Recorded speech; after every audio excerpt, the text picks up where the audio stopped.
Docteur, bonjour. Bonjour, ça va? Oui, oui. Et bonjour à tous ceux qui nous suivent, ceux qui sont fidèles à cette émission, le ministre face au peuple. Comme nous sommes à l'extérieur, il peut y avoir des interférences au niveau du son. Alors si vous remarquez que le son n'est pas assez fort, juste nous faire signe, comme ça on va pouvoir s'organiser. Alors je compte sur vous qui nous suivez. Mais toi, tu es connecté, non? Pour suivre s'il y a des commentaires. Oui, mais comme on est à l'extérieur, ben, je pourrais vraiment pas être efficace. Bon, c'est pas grave. J'espère que vous nous écoutez 5 sur 5. Si c'est le cas, juste nous faire signe pour que nous sachions que vous nous écoutez 5 sur 5. C'est ça. Oui, parce qu'entre les bruits des autos, les avions qui passent, je pense qu'on est vraiment paré pour avoir beaucoup d'interférences. Mais nous allons faire de notre mieux pour que ça soit le plus clair possible. Alors docteur, ça fait une semaine depuis la dernière émission. Ok. Et comment ça s'est passé en fait, est-ce que vous avez eu une suite quelconque au niveau de ce qui a été annoncé sur les médias? Est-ce qu'il y a eu un développement quelconque, sans pour autant entrer dans les détails, juste est-ce qu'il y a eu un développement quelconque? Non, pas du tout. Bon, honnêtement, là, je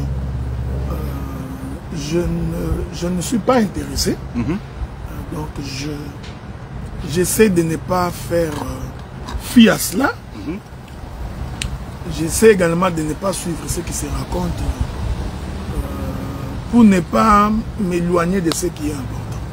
D'accord. Donc, j'essaie de me focaliser sur ce qui est nécessaire que d'aller suivre ce qui semble ne pas être important. Voilà, c'est ça. Et au niveau de nos assemblées, par contre, par exemple, est-ce qu'il y a eu, est-ce qu'il y a certains fidèles ont été ébranlés? Est-ce qu'il y a eu, parce que vous savez bien que quelquefois ce genre je dirais, d'événements, ça peut être une occasion de chute pour des fidèles. Est-ce que vous avez senti que certains fidèles ont été ébranlés par ce qui s'est passé, ou bien non, la vie continue comme avant? Bon, je crois que tout dépend de la manière dont on leur a présenté l'évangile. Donc, je crois que c'est ce qui est important. Nous avions donc à notre niveau présenté à ce peuple-là que la Bible dit que heureux l'homme qui se confie en l'Éternel, parce qu'il ne connaîtra pas la confusion. Donc, nous avions appris à montrer au peuple la confiance en l'Éternel et non la confiance aux hommes.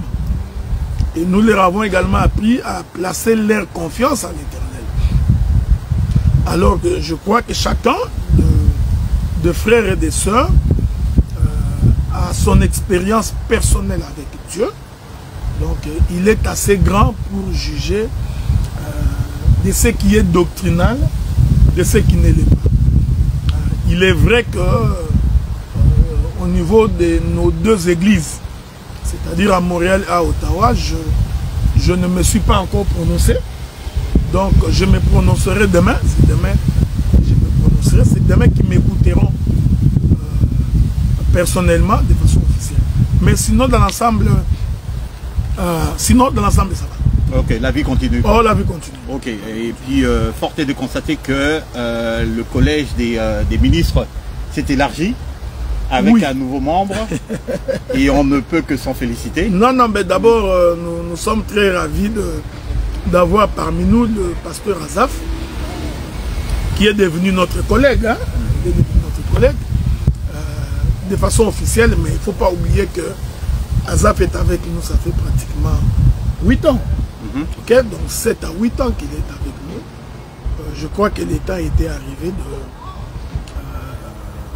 officiellement de le compter parmi les ministres qui forment le collège de l'Assemblée des Saints d'Ottawa et de Montréal.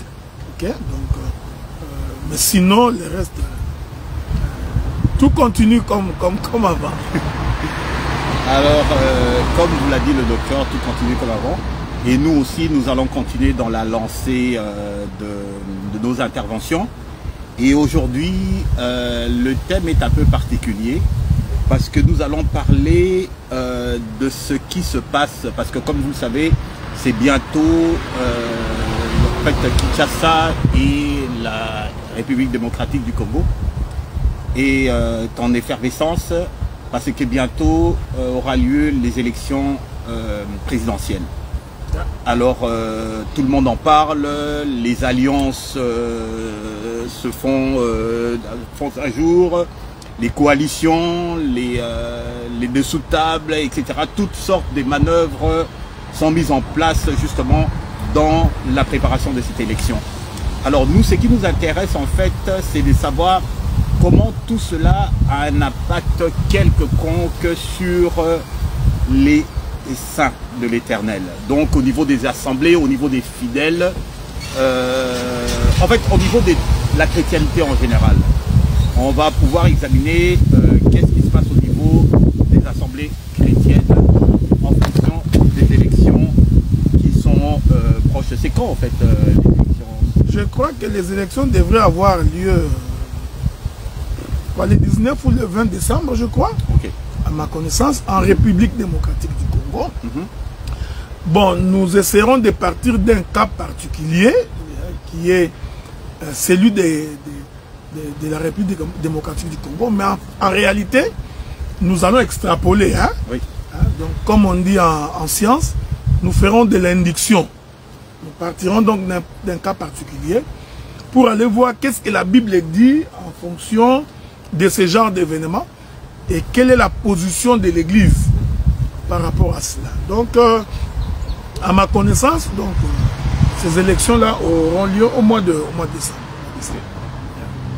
Alors, ne vous y trompez pas, nous ne sommes pas ici pour parler de la politique, mais bien de la position de la Bible par rapport à certains événements. Comme vous le savez, je donne un exemple, Dieu n'est pas intéressé par l'argent, mais dès l'instant où l'argent intéresse l'être humain, Dieu s'y intéresse également. Alors nous, on va voir quel est l'impact de toutes ces choses-là dans les communautés chrétiennes. Et le verset sur lequel on va pouvoir orienter notre débat, enfin notre intervention, c'est Matthieu 6, 24. Donc c'est pour ça que l'émission s'intitule « Comment servir de maître ». Docteur, est-ce que vous pouvez juste nous faire une petite lecture? Vous avez dit Matthieu 6, 24? Matthieu 6, 24. Bon, lisons au nom du Seigneur. Nul ne peut servir deux maîtres, car ou il haïra l'un et aimera l'autre, ou il s'attachera à l'un et méprisera l'autre. Vous ne pouvez servir Dieu et Mammon. Voilà. Et très rapidement, Mammon, qu'est-ce que ça représente? En fait, lorsque la Bible parle de Mammon, la Bible parle de l'argent. Okay? Ici, la Bible considère l'argent également comme un maître, comme une divinité. Okay? Alors c'est pourquoi il est toujours important que lorsque nous parlons de ces choses, que les gens fassent très très attention, parce que ce qui tue beaucoup des hommes de Dieu, c'est la cupidité. Okay? Et cette notion de la cupidité est justement liée à la recherche de l'argent. L'argent est utile, mais il n'est pas une fin en soi. Okay? Alors quand on est serviteur de l'Éternel, il faudrait vraiment qu'on fasse très attention pour ne pas tomber dans la recherche de l'argent de façon exagérée, de peur que l'on devienne cupide. Alors que la Bible dit, les cupides n'hériteront pas le royaume des cieux. Donc la difficulté que nous avons aujourd'hui, c'est que beaucoup de serviteurs, beaucoup des hommes de Dieu, des docteurs, des prophètes, des évangélistes, des apôtres et autres là, en réalité, quand ils servent Dieu, c'est beaucoup plus pour l'argent. C'est pourquoi ils vont arrêter plusieurs stratégies. Comment soutirer au peuple l'argent? Dès qu'il est question d'argent, vous allez vous rendre compte que comme on dit en français, les Romains s'empoignèrent. Donc vous verrez toute une guerre, toute une bataille, tout un combat, parce que, mais pour des questions d'argent. C'est ainsi que vous allez remarquer que, je voudrais prendre un exemple concret. Vous remarquerez par exemple que vous entrez dans une église, vous trouverez du haut de la chaire 19, 20 paniers d'offrandes. Ok? Vous trouvez à la fois, vous m'excuserez que je puisse vous le dire comme ça, vous trouvez, il y a un panier qu'on appelle le panier des dîmes, alors que la dîme est considérée comme étant le salaire du serviteur, du prédicateur. Ok? Alors, de l'autre côté, vous trouvez encore un autre panier que même ont surnommé Galates 6.6. Ok? Un panier qui a un nom. Le nom de ce panier-là, c'est Galates 6.6. Donc, vous trouvez dîme, vous trouvez offrande, et vous trouvez Galates 6.6. Bon, si on voudrait pousser ça très loin, vous allez trouver un panier, les offrandes pour les tôles, pour les chaises, pour soutenir l'œuvre de Dieu. Finalement, on a toute une multiplicité de paniers. En réalité, derrière ça, il y a ce qu'on appelle la notion de la cupidité.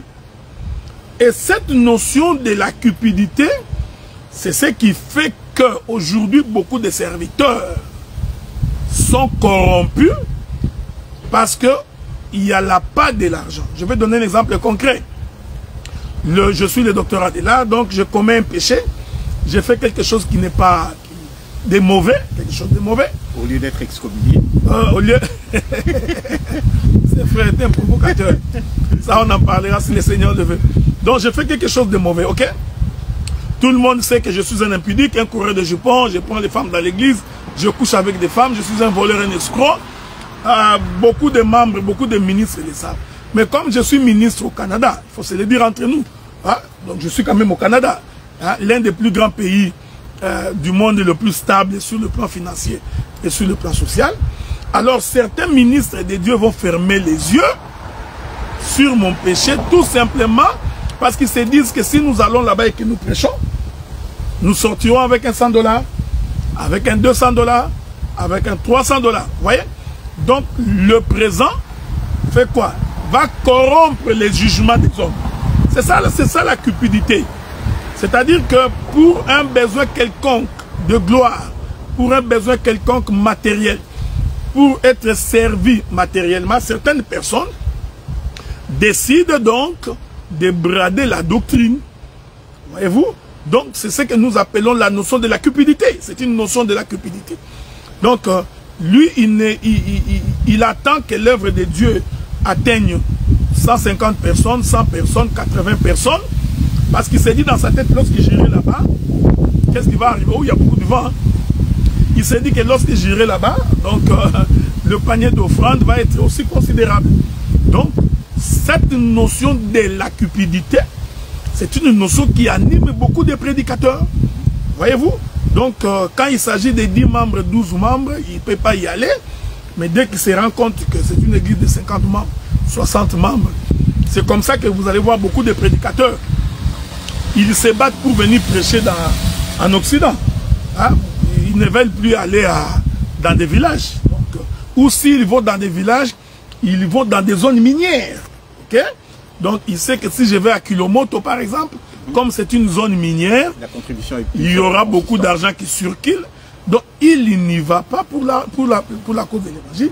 Il y va plutôt parce qu'il est à la recherche de l'argent.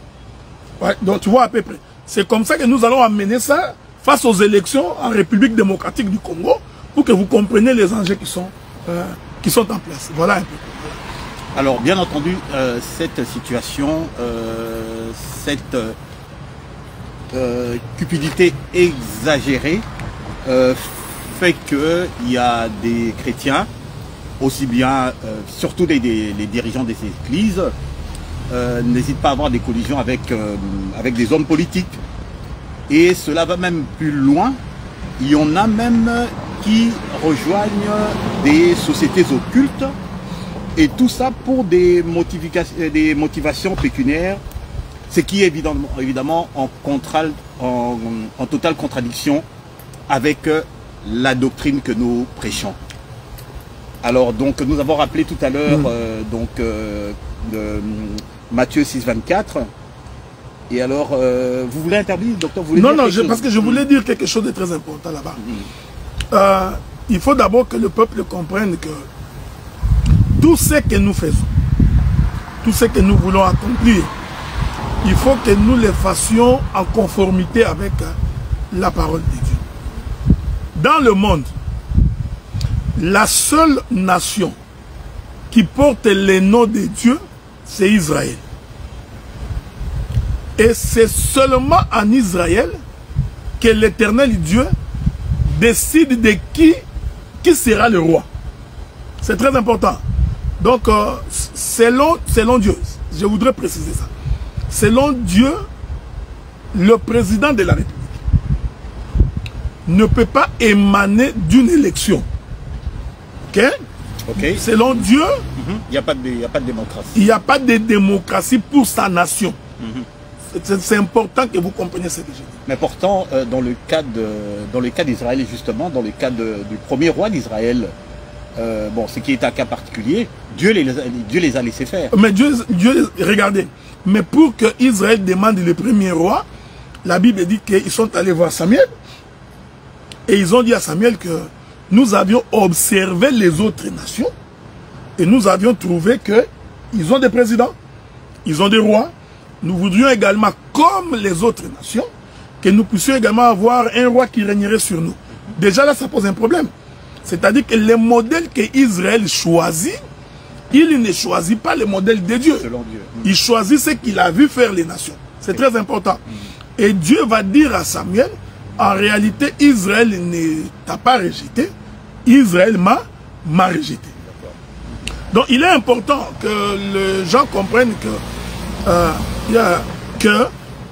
le roi en Israël, c'est le choix de l'Éternel. Mais malheureusement, Saoul, qui est le premier roi en Israël, n'était pas le choix de Dieu, il était le choix réclamé par le peuple. Hein? Comme on dit, la voix du peuple, c'est la voix de Dieu. Faux et archi faux. La voix du peuple, ce n'est pas la voix de Dieu. Donc, parce qu'Ésaïe chapitre 55 nous dit, autant les cieux sont éloignés de la terre, autant mes pensées sont éloignées de vos pensées. Donc, votre choix n'est pas le choix de Dieu. C'est ainsi.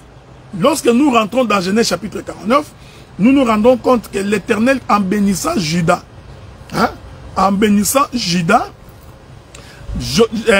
Jacob dit le sceptre des commandements. En d'autres termes, le bâton de commandement ne quittera pas les pieds de Juda jusqu'à ce que vienne les Shiloh. Donc Dieu avait prévu, s'il y aura un roi en Israël, le roi sortirait de la tribu de Juda. Donc si tu es benjamite, tu es issacharien, tu es nephtalien, rubénite, tu ne peux pas devenir roi en Israël.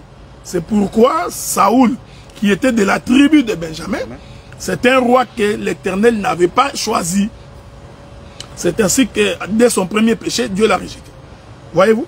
Donc, être roi en Israël, c'est une question de tribu.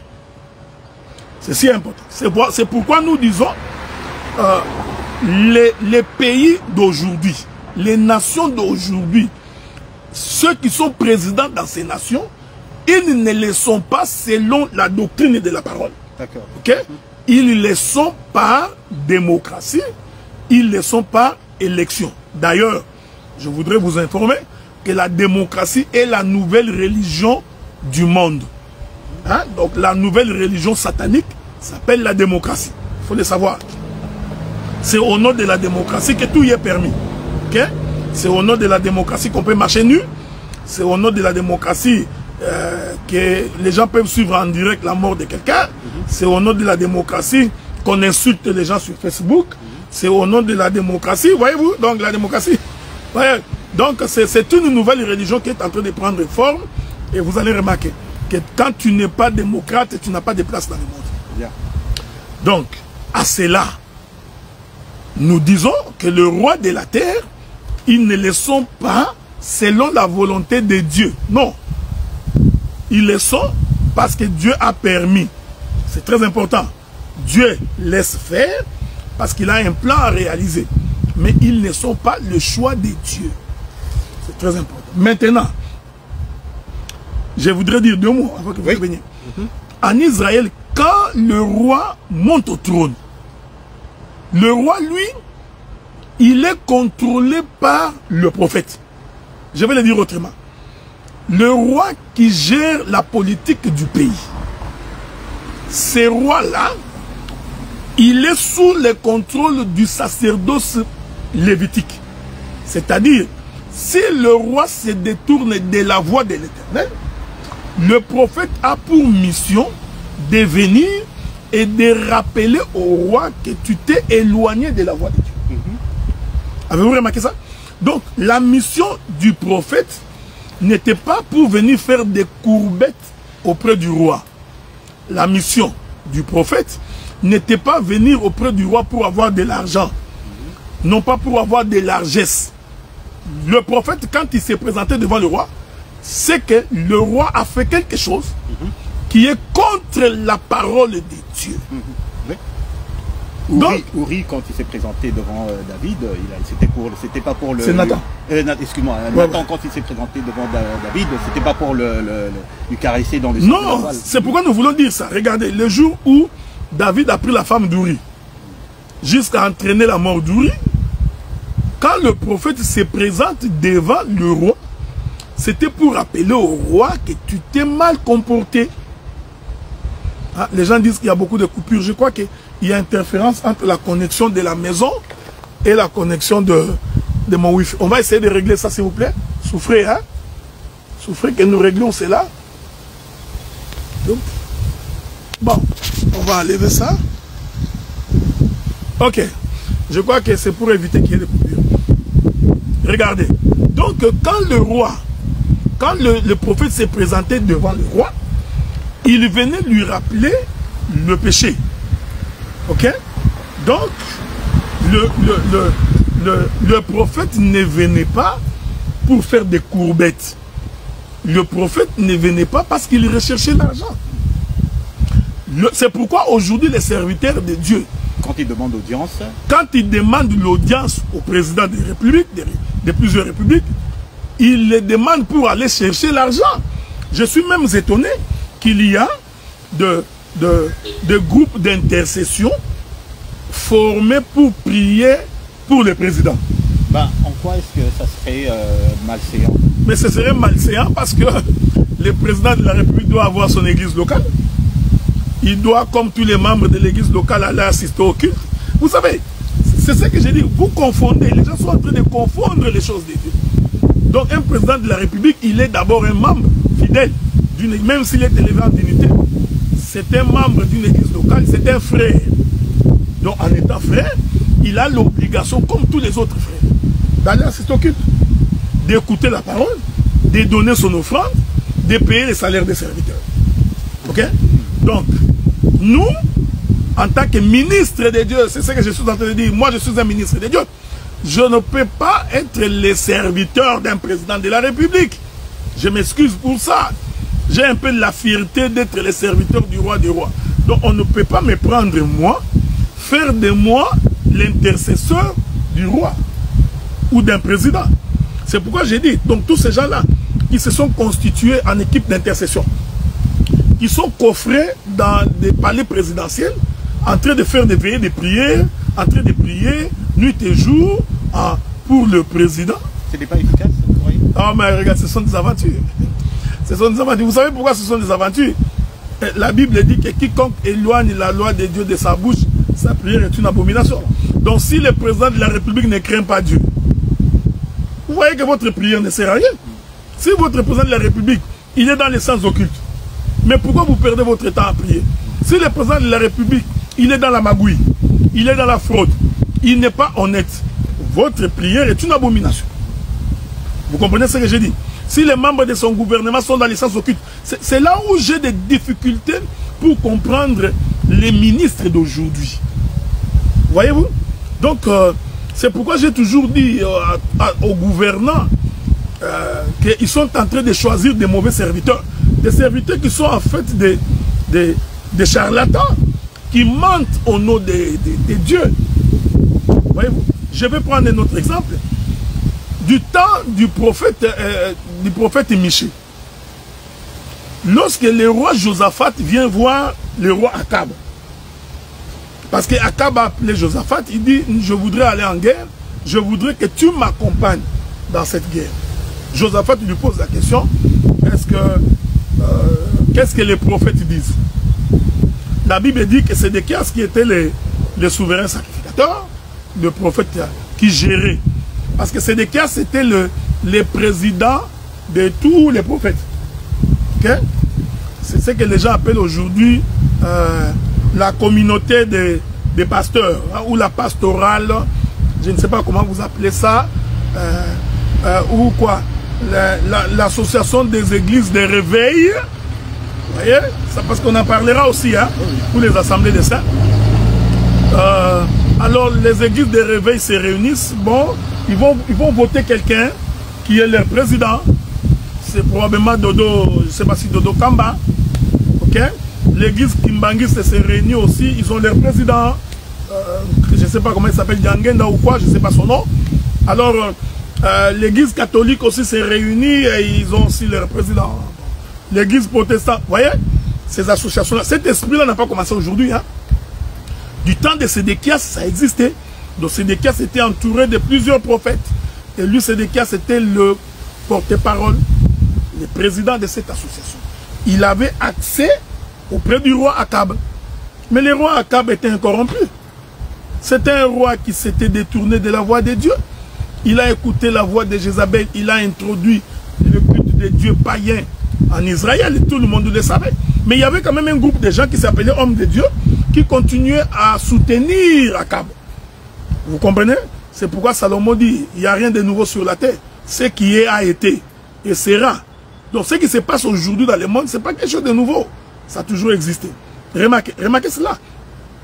Alors, Sédéchias va prophétiser avec tous ces prophètes. Ils vont dire au roi Akab, oui, tu iras, tu gagneras. J'ai entendu quelqu'un me dire, mais Adela, pourquoi tu n'écoutes pas la voix de la majorité? Non. Dans les choses de Dieu, on n'écoute pas la voix de la majorité. On vérifie que dit l'écriture, que dit la doctrine. Bien aimés frères, même si tout le monde dit oui, et que tu es la seule personne à dire non, si ton non est conforme à la parole, accepte la souffrance. Donc nous ne disons pas des choses pour faire plaisir à quelqu'un. Tu vois, toute la communauté a dit non, mes bien-aimés frères et sœurs. Revenons à Akab. Donc je rentre dans Akab. Donc finalement, ils vont tous prophétiser. Parce qu'en réalité, Sédéchias bénéficiait de largesse du roi. Ok? Donc tous ces faux prophètes-là, on leur donnait des offrandes, on leur donnait de l'argent, ils étaient entretenus, nourris. C'est pareil avec les hommes de Dieu qui sont tout autour du pouvoir aujourd'hui. Ils n'y vont pas pour la cause de l'évangile. Mes bien-aimés frères et sœurs, hein? Ne nous trompons pas, donc ne nous lairons pas. Ils n'y vont pas pour la cause de l'évangile. Mais vous allez remarquer que Michée n'était pas avec eux. Ok? Michée n'était pas avec eux parce qu'ils lui ont mené la vie dure. Hein? Ouais, et puis d'ailleurs, Michée, les autres lui ont mené la vie dure. Il n'avait même pas de repli. Mais le jour où Michée se présente devant Akab, Akab lui pose la question. Et puis Akab savait que Michée dirait le contraire. Il connaissait. Est-ce que Michée avait tort? Non. Même s'il était seul. Non, il n'avait pas tort. Michée va donc dire au roi, vive le roi, tu iras en guerre et tu remporteras.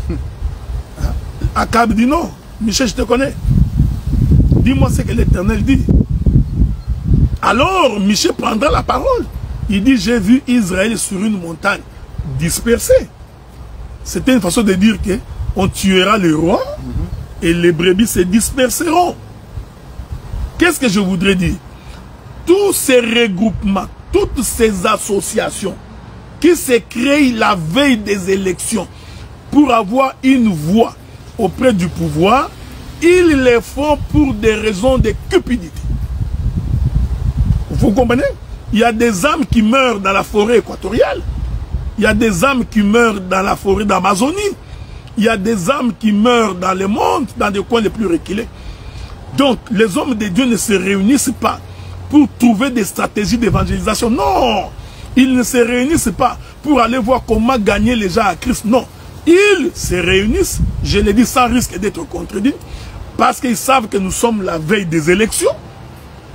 Alors, ils vont aller tromper les pouvoirs en place, que nous donnerons un mot d'ordre aux membres de nos églises pour qu'ils votent pour vous. C'est ce que j'appelle, moi, la cupidité. Et cette cupidité-là va nous amener dans ce que nous appelons la structure. Pourquoi les églises veulent s'organiser en structure? Quelle est la finalité? Il faut le dire. Bien, donc en fait, il y a un but caché là-dedans. En ce qui concerne les assemblées des saints, on n'y est pas encore vraiment, mais on tend vers... là maintenant, revenons d'abord à quelque chose de subtil. Donc il y a ceux qui sollicitent justement les audiences pour pouvoir être proches du roi et tout ça, pour pouvoir bénéficier des largesses. Mais il y a également ceux qui sont, soit qui font le pas vers certaines associations et tout ça, où ils sont sollicités par des associations occultes. Il y a des gens, donc on a vu que les églises de plus en plus sont envahies, sont corrompues par les loges maçonniques ou par les loges, également par la cabale juive. D'accord. Et donc il faut en parler parce que c'est un phénomène que bon voilà, peut-être que ça existait à l'époque, à l'ancienne époque, à l'époque de Mobutu, mais on en parlait moins et tout. Mais maintenant, c'est fait aux yeux au-dessus de tout le monde. Et personne ne semble être choqué. Aujourd'hui, les gens de la cabale juive approchent des dirigeants de ces associations pour leur permettre au monde des émerveilles et tout. Et il semblerait que, j'ai entendu dire, qu'il y a pratiquement 90% des ministres de nos assemblées qui sont dedans. Bon, regarde. Mais regarde, ce que tu dis là, je crois que c'est pourquoi je vous avais dit, nous perdons le temps. Nous ne nous occupons pas de ce qui est essentiel. Hein? Nous perdons le temps dans des futilités. Aujourd'hui, le niveau des sciences occultes et ésotériques a atteint les combles. Aujourd'hui, la sorcellerie, parce que les sciences occultes, c'est de la sorcellerie. Hein? Aujourd'hui, la sorcellerie s'est fait aux yeux et au su de tout le monde. Les gens ne s'en cachent plus. C'est connu. Alors, mais il ne faut pas oublier que le jour où le diable était en train de tenter le Seigneur Jésus-Christ, c'est très important ce que j'ai dit. Quand le diable tente, il essaye de plusieurs manières comment avoir le Seigneur. Et dans sa dernière proposition, il dira ceci. Si tu te prosternes devant moi, je te donne la richesse de tout ça, hein? de toute l'humanité. Hein? Je te donne la richesse de ce monde. Ok? Le diable est confirmé qu'il détient la richesse du monde. Ça, ce sont des choses qu'on ne peut pas vous apprendre de ça. Tous les grands riches de ce monde sont dans des sciences occultes. Ils sont soit maçonniques, ou rosicruciens, ou Croix-Rouge, ou Croissant-Rouge, ou la Croix-Bleue. Mais il y en a qui contredisent cela. Ils disent que l'influence justement des loges, des pouvoirs des loges sur les pouvoirs politiques n'est qu'illusoire. En fait, c'était une fantaisie que ces gens-là font véhiculer pour se donner l'importance. Ah mais non, mais regardez, bon, il faut vraiment avoir pas étudié la géopolitique mondiale pour ne pas comprendre ça. Ok? Je voudrais prendre un exemple concret. La Russie décide d'envahir l'Ukraine. Ok? Je prends un exemple. Vous savez, quand on est un homme de Dieu, il ne faut pas regarder les superficiels. Hein? Moi, j'ai une maîtrise en sociologie. Émile Durkheim, un des grands sociologues français, disait ceci. Les faits sociaux sont auto-globaux. C'est-à-dire les faits sociaux sont interconnectés. Ok? Donc la réalité que tu vois ici a une connexion avec notre réalité. Et puis il y a un autre sociologue français aussi, Lévi-Strauss, lui disait que la véritable structure de la société elle n'est pas apparente. Elle est cachée. Ce que nous voyons n'est que la pointe d'iceberg. Ok? Donc, la Russie décide d'envahir l'Ukraine. Ok? Pendant que la Russie décide d'envahir l'Ukraine, les autres nations de l'OTAN décident de fournir les armes à l'Ukraine. Pendant ce temps, qu'est-ce qui se passe? Mais il y a des gens qui font les profits énormes. Donc, derrière cette guerre-là, il y a tout un commerce des armes. Oui, il y en a qui ont intérêt à ce que ça ne s'arrête pas. Donc, il faudrait vraiment être naïf pour ne pas comprendre ça. Donc, il y a un lobby des gens qui sont justement dans les sciences occultes, qui sont dans les francs-maçons, qui sont des grands producteurs ou des grands fabricants des armes. Remarquez aux États-Unis, on tue les gens tous les jours par les armes. Un groupe de gens va s'élever, non, il faut qu'on interdise la vente des armes d'assaut. Le lobby est très fort. Ouais, mais quand ils entrent au Parlement, ça ne passe pas. Parce qu'il y a un groupe de gens pour qui, si vous interdisez la vente des armes d'assaut, il n'y a plus d'intérêt. Pendant la guerre de l'Ukraine, on crée une crise humanitaire à cause de la carence de blé. Qu'est-ce qui fait? Ça fait flamber les prix du blé, parce qu'il faut que nous mangeons. Il y a quelqu'un qui fait du profit. Oui. Remarquez, pendant cette guerre-là, les prix du carburant a augmenté. Non, qui sont derrière ça? Il y a des gens qui ont fait des millions. Il a été attesté ici que pendant le temps de la Covid, les grandes compagnies comme Walmart et consorts, ils ont fait des bénéfices exorbitants. Donc, il ne faut pas rêver. Maintenant, aujourd'hui, comme on a fait la promotion de ce qu'on appelle la démocratie, donc le pouvoir du peuple par le peuple pour le peuple, c'est-à-dire qu'il faut que les gens votent. C'est ça que les gens ne comprennent pas. Donc, il faut que les gens votent pour qu'un dirigeant soit élu. C'est ici l'astuce. Maintenant, qu'est-ce que les francs-maçonniques, les occultistes voient?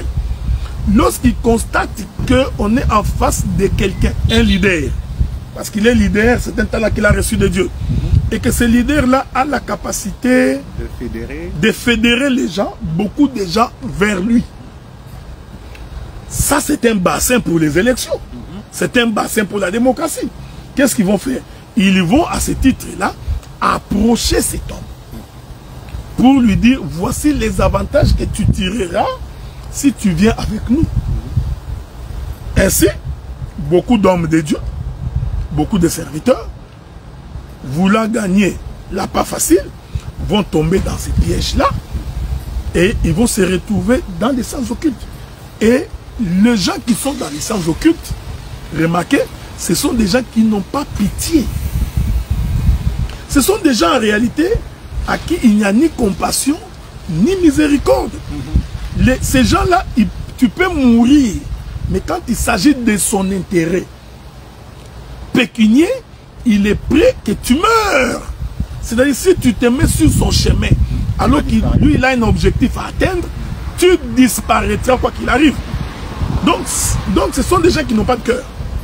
Donc, c'est pourquoi aujourd'hui, vous allez remarquer, la plupart des églises, je prends le cas de la République démocratique du Congo parce que c'est mon pays d'origine, mais nous pouvons extrapoler, la plupart des églises commencent à se regrouper en associations. Association des églises de réveil. Et il y a une structure qui va être établie, animée par des hommes. Et ces hommes-là auront la largesse de voir le pouvoir en place, de voir les présidents. Et une fois qu'ils verront les présidents, ils vont sortir avec un paquet d'argent, ils vont s'acheter des limousines et comme ça, et vous diront que c'est l'Éternel qui les a bénis. Justement, ces chrétiens, justement, qui rejoignent... Parce que la situation, bon, je pense qu'elle est un peu différente en Afrique par rapport à l'Occident. En Afrique, de plus en plus, ces chrétiens qui rejoignent les loges maçonniques, c'est dans le but de gagner une prospérité. Quelquefois, c'est dû à la précarité de leur situation. Okay. Il faut bien le reconnaître. La situation sur le terrain est difficile. On n'a pas de ressources, il n'y a pas d'emploi, il n'y a pas de pouvoir d'achat. Alors finalement, lorsqu'il y a une occasion comme ça qui se présente, on n'hésite pas. Donc, quelque part, il y a un besoin qui est là. Okay? Bien qu'au départ, la mission, je me rappelle la mission des francs-maçons au départ, Ils ne voulaient pas faire du mal. Tout ce qu'ils voulaient, c'est bon, construire. C'était des libres penseurs qui veulent construire un monde meilleur ici-bas.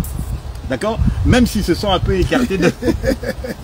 Mais c'est vrai, c'était ça le... Mais mon frère Sam, ils ne peuvent pas construire un monde meilleur ici-bas. Parce que ce serait contre la parole. Parce que la Bible nous apprend que ce monde est appelé à être détruit. Parce que le mal s'en va en s'accroissant. Donc nous attendons une nouvelle Jérusalem, de nouveaux cieux et une nouvelle terre. Déjà tu vois que cette logique-là des occultistes, c'est une logique qui est anti-biblique. Tu remarques ça, c'est une logique qui est anti-biblique. Remarquez, jamais les gens sont devenus aussi matérialistes que pendant cette génération. De toute ma vie, je n'ai jamais vu les gens devenir aussi matérialistes que pendant cette génération ici. Les gens se battent pour l'argent. Les églises se divisent pour l'argent. Les gens sont à la recherche de la gloire pour l'argent. Les gens ils se mettent ensemble pour l'argent. Ceux qui ont un peu d'argent, qui n'ont rien d'ailleurs, ils deviennent arrogants. Ils pensent qu'ils sont meilleurs que les autres. D'autres ministres pensent que parce qu'ils voyagent beaucoup, comme lui va en Afrique, il va en Europe, en Asie, en Amérique, il fait des voyages. Donc il a beaucoup de visas. Il croit qu'il est devenu meilleur que ceux qui sont restés de l'autre côté. Donc l'autre prétend être quelque chose parce qu'il a une belle veste ou parce qu'il a acheté une belle paire de chaussures. Donc aujourd'hui, les hommes servent Dieu pour... J'ai dit la majorité, la quasi-majorité, servent Dieu pour des raisons financières. J'ai même été étonné d'entendre un homme dire, chaque fois que tu vas dans un événement, combien on te donne comme argent? On fait la promotion de l'offrande d'action de grâce. Mais il semblerait même que vous-même, vous avez eu le cas quand vous avez été dernièrement en Europe, quelqu'un vous aurait contacté et tout, en fonction de ce qu'il a vu sur les ondes, il s'est dit que vous vous êtes fait une manne. Vous savez, bon, nous sommes de ces ministres-là. Ça, il faut qu'on se le dise entre nous, hein, frère. Donc, nous sommes de ces ministres-là, malgré que nous avons notre ville de refuge, nous avons aussi notre banlieue. Parce que l'Éternel Dieu avait dit aux enfants d'Israël, vous donnerez aux Lévites les villes de refuge, 48 villes de refuge. Et dans ces villes de refuge-là, vous leur donnerez également des banlieues. Et dans ces banlieues-là, le sacrificateur pouvait élever son troupeau. Okay? Donc nous ne vivons pas des offrandes. Il faut qu'on se le dise. Et moi j'ai la confession que dans ces sacerdoces ici, un ministre ne peut pas vivre que des offrandes. J'ai cette confession-là. Okay? Parce que quand on ne vit que des offrandes, c'est là que vient la tentation. C'est là que vient la tentation de la cupidité. C'est là que vient l'escroquerie. Donc, c'est pourquoi même Paul a compris, il dit deux fois là, je faisais mes propres notes pour ne pas être à charge d'eux. Ok? Donc, ce que nous sommes, nous le sommes grâce à Dieu. Nous arrangeons pour que notre banlieue ait suffisamment de troupeaux pour que nous ne manquions pas à manger. Ce qui fait que lorsque nous nous déplaçons pour l'œuvre de Dieu, les gens le savent. Nous n'exigeons rien et nous ne demandons rien. Vous savez, j'aime la Bible. Le Seigneur Jésus-Christ dit ceci lorsqu'il envoie les disciples. Il les envoie 2 à 2. Il dit, allez dans la maison d'Israël. Quand vous y entrerez, ce que l'on vous donnera, ça sera ça votre salaire. Il n'a pas dit ce que vous demanderez. C'est ce qu'il n'a pas dit ça. Il a dit ce que l'on vous donnera. Quand on est dans une maison, on te donne le foufou. Ce foufou-là, c'est ton salaire. Donc, voilà pourquoi quand nous faisons l'œuvre de Dieu, nous ne demandons pas. Vous ne mettez pas un prix sur une délivrance. Non, j'ai même appris qu'il y a des serviteurs de Dieu qui commencent à dire, pour que je vienne prêcher en Ngaba, il faut que vous me donniez $300. Pour que je vienne prêcher à Livoulou, il faut que vous me donniez $400. Et pour une séance de délivrance? Et j'ai même appris, voyez, c'est pourquoi je vous ai dit qu'il y a beaucoup qui sont entrés dans les sens occultes. Il y a des serviteurs de Dieu qui font payer l'argent pour la délivrance. Vous voyez, comme on a fait la culture des sorciers. Vous savez, j'ai toujours été étonné. Vous savez, dans ces pays, il existe des sorciers. Hein? Mais la manière... Ils sont quand même un peu plus discrets. Non, le problème, c'est que c'est vous, c'est les bien-aimés d'Afrique qui font la promotion des sorciers. C'est eux qui font... D'abord, ils ont leur définition des sorciers. Un enfant bien habillé, qui habiterait Binza ou Gombe, qui s'habille bien, en cravate, avec des joufflus, cet enfant ne sera jamais sorcier. Avez-vous déjà vu, vous qui êtes au Congo, répondez à ma question, avez-vous déjà vu les enfants des ministres être attrapés des sorciers dans une église? Non. Vous moquez de qui? C'est toujours les chégués. C'est toujours les enfants des pauvres. C'est toujours les enfants de ceux qui n'ont rien. Ils sont maigrichons, les yeux vitreux. C'est normal parce qu'ils n'ont pas mangé. Alors un faux prophète entouré de fausses prophètes, des fausses prophétesses, va commencer à arrêter des sorciers partout. Ça c'est un sorcier, ça c'est une sorcière. Votre enfant est sorcier. Donc, il arrête des pauvres dames. L'Éternel Dieu vous jugera. Alors maintenant vous leur dites, il faut que nous entrions en prière pendant 3-4 jours. Les 4 jours vous entrez là, vous leur exigez, il faut donner l'offrande du prophète. Les pauvres mamans vont se battre. Elles se battent pour ramener à cet homme-là $200, $300. Imagine-toi 600 mamans ou 300 mamans qui apportent à cet homme-là 300, 400, $500. Mais ce gars-là, il s'est fait des millions. Ok? Maintenant, comme la possession de la sorcellerie, on ne peut pas savoir si ça a quitté quelqu'un ou pas. On ne peut pas. On croit ce que l'homme dit. Alors ensuite, on va leur dire, bon écoutez, j'ai prié pour l'enfant, l'enfant est délivré. Mais pour que nous gardions cette délivrance, parce que tu vois, la délivrance, il faut la préserver. Il faut encore rajouter de l'argent. Il faut que chaque mois que vous donniez $200. Mais ou docteur, que vous donnez quand là, même il y a quand même, on est face à un problème de responsabilité. Bien entendu, il y a la responsabilité des ministres escrocs, d'accord? Mais il y a quand même également une responsabilité de la personne qui donne. D'accord, on a beau dire que c'est une question d'ignorance, mais là c'est quand même une ignorance à outrance. Là on est carrément en cas de je sais pas moi, il y a quoi? Il y a une puissance qui maintient les gens dans cette ignorance. Ah mais oui, il y a une puissance diabolique derrière ça. Voilà pourquoi je vous ai toujours dit que quand vous êtes un peuple qui ne craignait pas Dieu, voilà pourquoi nous insistons toujours que quand vous servez Dieu, il faut craindre Dieu. Il faut faire un effort pour vivre loin du péché. Il faut faire un effort pour vivre la sanctification. Je disais à des frères, celui qui ne vit pas la sanctification, même s'il va dans une église, s'il y a les sorciers, les occultistes, les démons de ta famille qui te réclament, ils t'auront. Ils vont t'avoir, t'inquiète pas. Ce n'est pas ta prière là que tu fais chaque jour à l'église dimanche là qui va te sauver. Si tu ne crains pas Dieu. C'est pourquoi Deutéronome 28 le dit. Donc si tu obéis à ma voix et que tu mets en pratique mes prescriptions et mes commandements, voici de quelle manière. Mais si tu n'obéis pas, voici ce qui t'arrivera. Donc on ne peut pas s'en écarter. Donc ici ce que je voudrais tout simplement dire. C'est que c'est pourquoi nous faisons des interventions comme ça. C'est pour que le peuple soit réveillé.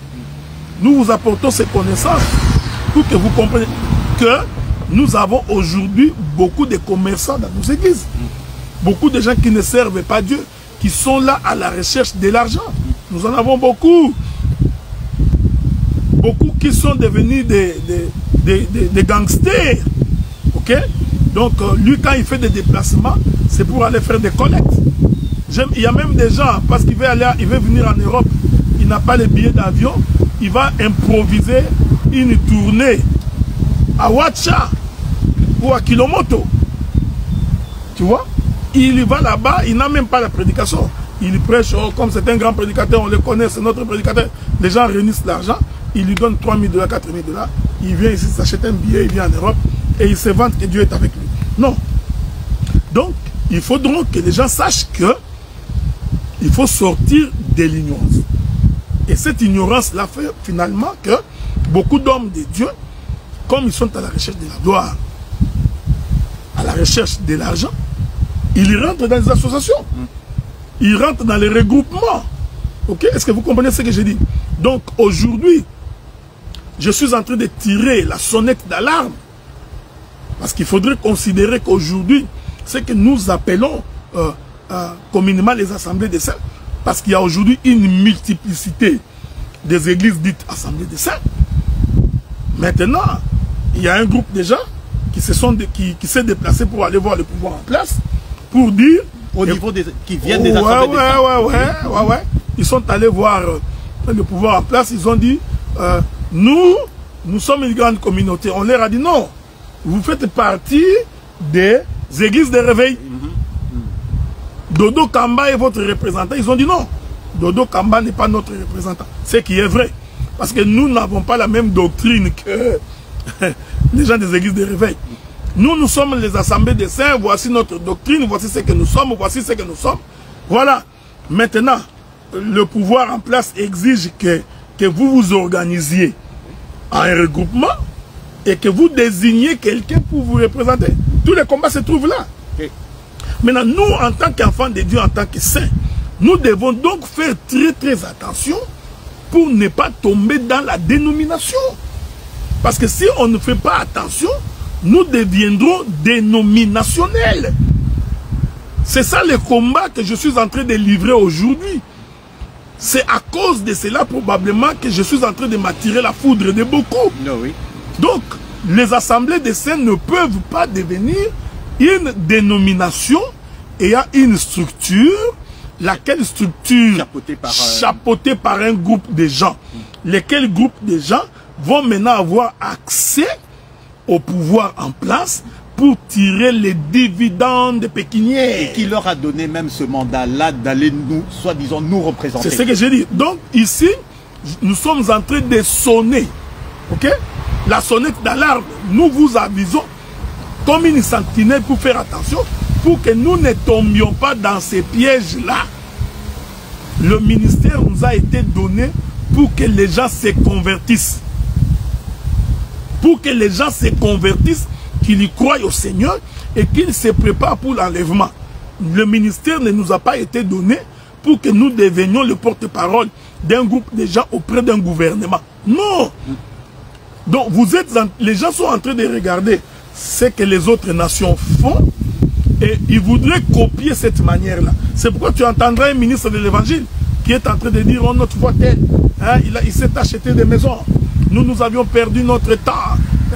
Seulement dans cet évangile où il n'y a rien. Non, c'est parce que tu n'as jamais compris pourquoi tu as été appelé. Dieu ne t'avait pas appelé pour que tu achètes des maisons. Le ministère ne t'a pas été donné pour que tu achètes des voitures. Tu es en train d'envier les autres. Non, tu vois, j'ai regardé Denis Lessi, il s'est acheté des maisons. Qui ça, Mutombo, voici l'homme qui a commencé après nous, il s'est acheté des maisons. Mais comment l'autre là, Albert Kankenza, notre collègue, nous avions commencé ensemble, il s'est acheté des maisons. Mais non, vous êtes en train de regarder les nations, vous voulez copier les modèles. L'Éternel Dieu ne nous a pas appelés au ministère pour que nous achetions des maisons. C'est ça la cupidité qui ronge les gens. La Bible dit considérez la vie des apôtres et regardez quelle a été leur fin. Les apôtres ne sont pas morts en devenant riches, en étalant leurs maisons, leurs voitures, leurs chaussures, leurs voyages. Non, les soucis des apôtres, c'était la conversion des hommes et la conversion des femmes. Voilà pourquoi je continuerai à prêcher la repentance et la conversion. La crainte de Dieu, l'attachement aux choses de Dieu. L'abondance matérielle n'est pas non plus quelque chose qu'il faut absolument écarter dans... Non, ce n'est pas ce que j'ai dit. Okay, mais si nous faisons de l'abondance matérielle une course en nous servant de cheval évangélique, nous sommes hors de l'évangile. Vous comprenez? Donc je ne suis pas serviteur de Dieu parce que je me dis, je vais servir Dieu pour m'acheter une maison. Ok? Bon, il est vrai que je me suis acheté une maison quand même. Donc, mais ce n'est pas, je ne me suis pas acheté une maison par l'argent des offrandes. Je ne suis pas y allé pour l'argent des offrandes. Vous comprenez ce que je dis? Ici, nous voudrions donc rappeler aux gens qu'il y a parmi nous, parmi les hommes de Dieu, ceux qui sont en train de vouloir se regrouper en structure dans le but d'avoir accès au pouvoir en place de la même manière que Dodo Kamba. Maintenant, ils vont créer ce qu'on appelle une deuxième voie. Ils disent, nous ne sommes pas des églises de réveil. Bon, ça c'est vrai. Nous ne sommes pas des églises de réveil parce que nous n'étions pas endormis. Ok? Mais il ne faut pas utiliser cela pour devenir notre représentant légal. Donc vous voulez copier ce que les autres font. C'est pourquoi, dès que quelqu'un veut émerger par sa grâce, il faut qu'on fasse en sorte qu'il soit diminué. Je vous réfère d'aller suivre mon intervention sur la notion de la paternité. Vous remarquerez que les soucis de beaucoup de gens, c'est qu'ils voudraient que nous devenions comme les églises de réveil. Pourquoi? Pour avoir accès au pouvoir politique, de telle sorte que s'il y a négociation, non, il y a beaucoup d'hommes de Dieu qui ne comprennent rien. Vous savez, quand... Bon, je donne un exemple. Il y a la guerre à l'est du Congo. Si le pouvoir décide que il n'y aura pas d'élection, nous allons partir à quoi? Aux négociations. Mais qui viennent à la table des négociations? Vous savez, non? C'est le pouvoir en place, l'opposition, la société civile et les, comment ils appellent ça? Les regroupements religieux. Ce sont eux qui viennent à la table de négociation. Ok?